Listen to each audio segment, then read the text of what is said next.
Hey ladies, I'm so excited that you guys have decided to join me on this journey. We are looking to become wiser, more knowledgeable, more intelligent women in the world, and I am just excited. We are going to be doing the Women in the Word Challenge is what we're calling it, and we're going to be reading Proverbs one chapter a day and then coming back at the end of the evening to discuss. And I am in the central time zone, so it'll be 7 o'clock central. So hopefully you guys can meet me here and be ready for what's in store for that day. Also, I do have 3 children. I'm a wife and mother, so it will be tough for me to kind of get through this every day, but I am going to give my best and do my best to be here on time every day. I'm asking you guys to just press through with me, because if I can do it, you guys can do it. I have a 2-month-old baby, and y'all know how that can be. And my daughter's over here. As you can probably hear her in the background. You may hear the baby in the background, but that's just what my life is like. So yeah. And I'm gonna try to come on here and be as presentable as possible. Some days I may be looking a little bit ratchet, but you know, the video will get put up, and I am going to try to be on time, like I said, because I do try to eat before 7, and I know I said that I'm going to be on here at 7 o'clock, but if I don't make it out, or you know, there may be some mukbang style videos, because a girl loves to eat, and what's the best way to talk over food? Like, who doesn't like food?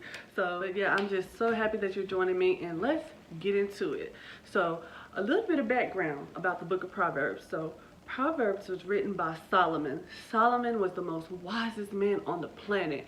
Now, God gave Solomon all of this wisdom beyond his years, like wisdom upon wisdom upon wisdom, because Solomon, when God asked Solomon what he wanted, Solomon didn't ask for riches or wealth or gold or this or that or materialistic things. Solomon said he wanted to be wise. He asked for the wisdom so that he could be a better leader. And God was like so amazed with that he decided that he was going to give Solomon wisdom upon wisdom upon wisdom upon wisdom, that nobody had more wisdom than Solomon. So I have my notes here, and if you guys, when you're reading or when you tune into the video, if you want to take notes, you can have that. You can do that so that you'll have like day 1, chapter 1. You can write down whatever you gain from it, or if I say something that you didn't see that you may want to jot down, you can do that as well. And I want you guys to ask God to give you more wisdom, knowledge, and understanding so that you can be a better wife, a better mother, a better teacher. Just everything that we need is right here. Everything that we need through life, from children to men to women, all of us, we all can get something out of the book of Proverbs. So anytime that you're looking for anything, you can go to Proverbs. I want you to submerge yourself into this book, and at the end of this, I believe you're going to come out stronger, wiser, and better women overall. So the way I want to do this is I'm going to break it down into sections. I'll share what it means to me, and I mean, this book is filled with so much wisdom that we won't gain everything from it this first time that we read it all. And you may go back to it a couple months from now and read it again, and God will reveal to you something that you missed before. But we're just going to go over what is being revealed to us in this season, and what is being revealed to me. So you guys, some of you may have already read it, so you may leave in the comments, you know, something that you gained from it as well. Alright, let's get started. So the first 7 verses of this, basically Solomon is telling you what Proverbs is all about. He's setting the tone for the whole chapter of Proverbs. He's telling you why he wrote it, what's it for, who can use it, I mean, basically all of us. He wrote it for all of us. And it sets the whole tone for the book of Proverbs. In verse 2, he clearly says, this book is for gaining wisdom and instruction and gaining insight. So basically, it's all there. It's instructions for our lives, and it's for women and men who desire to be wise. It clearly tells us that those who don't desire to be wise are the ones who are going to disregard the Proverbs. In verse 3 it says, for receiving instruction and on doing what is just and fair. Okay, and then if you skip down to verse 7, it tells us that the fear of the Lord is the beginning of knowledge, but fools despise wisdom and instruction. And here, the fear of the Lord is a key part of the book of Proverbs. You will see it used many times. I mean, I think it's like 14 times in this section. It talks about the fear of the Lord. And it's not talking about fear as in being scared or afraid or anything like that. We actually talked about this in Bible study yesterday. But it's talking about reverencing God, honoring God. Like back in the day when the king would come in, they would kneel down and they would give honor to him. And that's basically what the fear of God is saying. It's saying reverence him, honor him, make him known, have the relationship with him, referencing that God is God. So that's what the fear of the Lord meaning in this text is saying. Now, if you go on to verses 8 through 19, it says son. It says son, but it's also referring to women as well. And, it's referring to all of us, men, women, children, all of us. It starts off with saying respecting your mom and dad, basically, obeying your parents, and doing so you're going to be blessed. And also the word simple here it's meaning sinners. I think in the King James Version it says sinners, but in the NIV version it says simple people. So it's meaning like people with no morals, people who are just gullible, and basically sinners. And it's telling us to refrain from sinners. Don't let them entice you.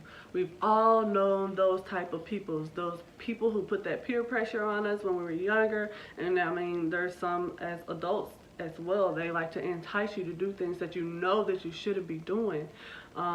Maybe it's your boyfriend. Maybe you want to refrain from sex until marriage, and he's just enticing you, using manipulation and all types of ways to get you to do what you want to do. And it's telling us to refrain from those type of people. Those people who tell you, I'll let you carry my child on your taxes. Let's carry my child on your taxes, and that way it benefits both of us. I mean, I'll give you this much, and you're only gonna get this much. But if you carry my child, you get this much, and we both gain from this. But God is saying refrain from those type of people, and because all of that's gonna come back around on you. Wouldn't you rather have a peace of mind that you've done the right thing? Solomon is telling us to resist it, because if you dig that hole, eventually you're going to fall in it. So that's basically what I got from verses 8 through 19. And now if you go on to verses 20 to 33, here it's a little bit confusing, because some theologians believe that when he's talking about wisdom, he's talking about wisdom as a person. Some think he's talking about God, but God gives us wisdom, and we don't really know what he's talking about it, but he's referring to it in third person. So it sounds like he's talking to women as wisdom as an actual person. But it doesn't matter, either way, wisdom comes from God. So it really doesn't matter. It's just a debate.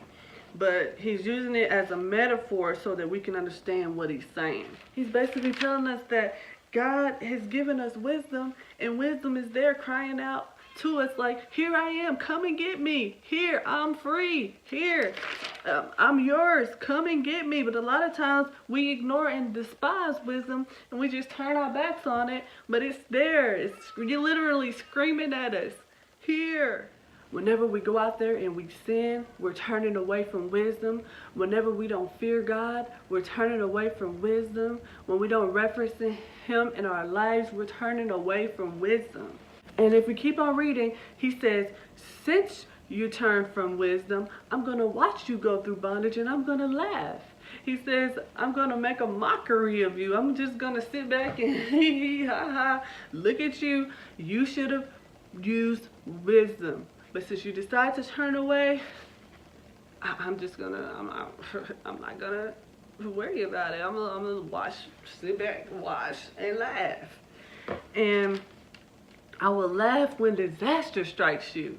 And I'm reading the NIV version. He says, I will laugh when disaster strikes you.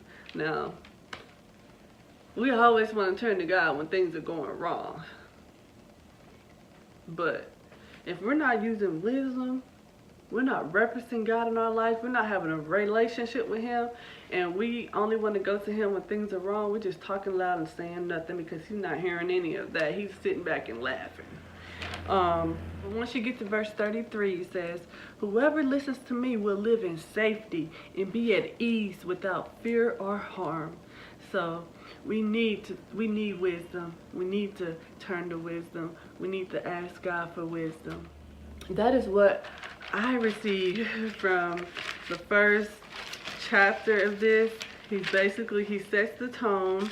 He tells us about reverencing God in our lives. He tells us about turning away from those who try to entice us to do evil. And it talks about,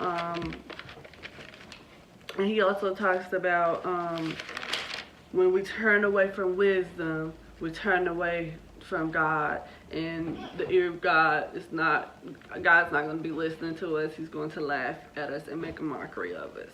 So basically, that's what I got from that first chapter. And I have some questions here that I want you guys to answer in the comment section below. First of all, if you made your plea to God for more wisdom, why do you think He wouldn't give it to you? So if you made a plea to God, you went to God and asked Him to, Lord, please bless me with more wisdom, knowledge, and understanding. Why do you think He wouldn't give it to you? And you can answer. There's no right or wrong answer here. You can make your own statement. What would your plea be like? Because it says, Solomon said, give me more wisdom so that I can be a better leader. What would your plea be? Why do you want that wisdom? What would you say to God? So I want you guys to answer that in the comment section. And also share what you got from the first chapter. And then you guys can comment on other people's comments as well. And I just thank you all for joining me on this, and let's hang in there. Let's support one another and share the videos each day and share what you got from it in your post, so that maybe you can help some other sister out there, and maybe you can have them tell them, you know, join me on this journey. We got a month of some change to go, and by the time we hit November, y'all, we gonna be strong. Oh, there's 31 chapters. And when we get to 31, y'all know everybody like to quote 31. We love to talk about Proverbs 31. So when we get there, we're going to celebrate, and we're going to just have a great time, and we're going to share everything that we've learned from the book of Proverbs this month. So I am super excited. I'm glad that you're joining me, and share this with your friends, family, your girlfriends, your sisters, your homegirls, whatever you want to call them, so that we all can grow in this together. And I'm just glad that you're joining me, and I'm going to end this with prayer. Father, in the mighty name of Jesus, Lord, we thank you for this day that wasn't promised to us. God, we thank you for this study. God, we thank you for every woman that wants to gain more wisdom, knowledge, and understanding, God. We ask that you give it to them, God. We ask that you be with us as we go through this journey, God, and let us come out stronger, more knowledgeable, and we just love you. We ask you to forgive us for any sins we committed, those that we know of, those we don't know of, and we just love you. You're wonderful. You're amazing. In Jesus' name I'm praying. Amen.